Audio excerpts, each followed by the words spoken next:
Holy shit, boys, it's finally happening. Report, Sony leadership has a desire for revenge against Bungie over live service problems as PlayStation staff push back against the decision to end Destiny 2 support. This article is absolutely insane. Let's dive in. I'm going to skip all the boring parts. But Sony reportedly facing internal pushback over Bungie and Destiny 2. Posting on X, Salvin Trill claimed that after speaking with sources including some at PlayStation, there appears to be a strong internal pushback over the decision to disconnect Destiny 2's live service support. According to Trino, some people inside PlayStation reportedly do not understand the decision made by higher leadership. He also claims that some sources describe a feeling of revenge. Dude, we fucking knew this. We knew Sony was angry at Bungie for buying them for $3.6 billion. So it finally looks like we are getting some type of news that there is a revenge mindset at Sony leadership. This is why they decided to close down Destiny 2. It's because they're pissed at that they bought them for $3.6 billion.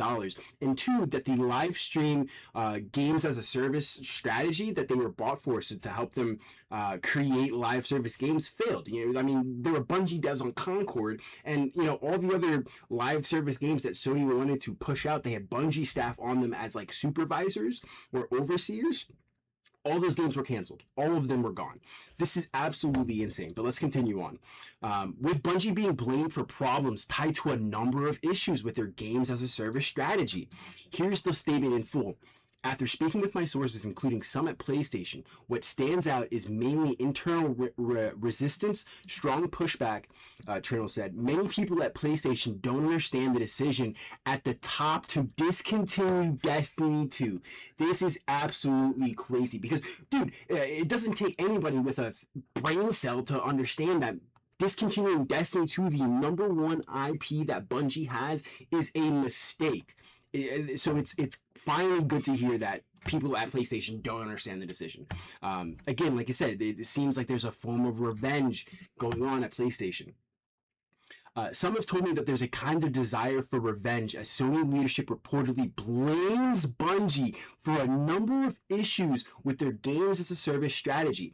The exact number of layoffs planned at Bungie is still being determined, but I've been told repeatedly that the target is indeed 50%. And this is the part about it that doesn't make any sense. And I'm glad Sony leadership are finally understanding that. When asked whether he meant Sony was seeking revenge or Bungie was, Trino replied, Sony executives.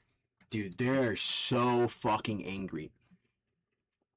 That is a very serious claim. As of now, Bungie and Sony have not confirmed any 50% layoff target. There will also not be any reports of internal PlayStation resistance or Sony leadership wanting revenge against Bungie. Right now, this information appears to be coming from a single journalist source. So take it with a grain of salt. A huge grain of salt. Again, we don't know if this is confirmed, but again, for Bungie, this is coming straight from Destiny Bulletin's Twitter. For a single game journalist to kind of be talking about this, it could potentially be real, it could be fake. We don't know yet. Earlier today, journalist Paul Tassi also reported that even with the moments of triumphs, strong player numbers, and positive reception, it apparently didn't move the needle when it comes to changing Bungie's plans. According to Tassi, he asked sources if the update success had changed anything behind the scenes, and the answer he received was no. If you guys haven't seen that video today, go check that out on Paul Tassi's channel. He did kind of make a new video about that. It was worth a watch. That makes this whole situation feel even rougher for the longtime Destiny players. Moment of Triumph seems to have reminded everyone that there is still a real audience for Destiny 2. But if these reports are accurate, that may not be enough to change what Bungie and Sony already have set in motion. And that's the part about it that is truly unfortunate. You know, whether or not there is a mindset of revenge from Sony, you know, that remains to be confirmed. We will see. I honestly wouldn't be surprised if Sony was a little bit pissed at Bungie for this. But, you know, hey, it is what it is. And honestly, again, I'm glad that there are people at Sony that are realizing, like, hey, this is like, this decision doesn't make any sense. Nowhere close to any amount of sense.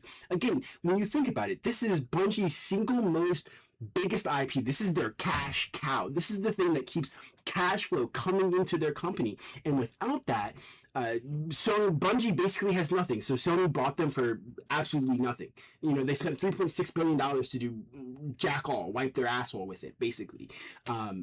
It's you know, maybe we're doing something. Again, this was kind of set on by the huge player counts. Again, 167 concurrent players on Steam alone is crazy. So keep doing what you're doing, Guardians. And yeah, let me know what you think about this down in the comments.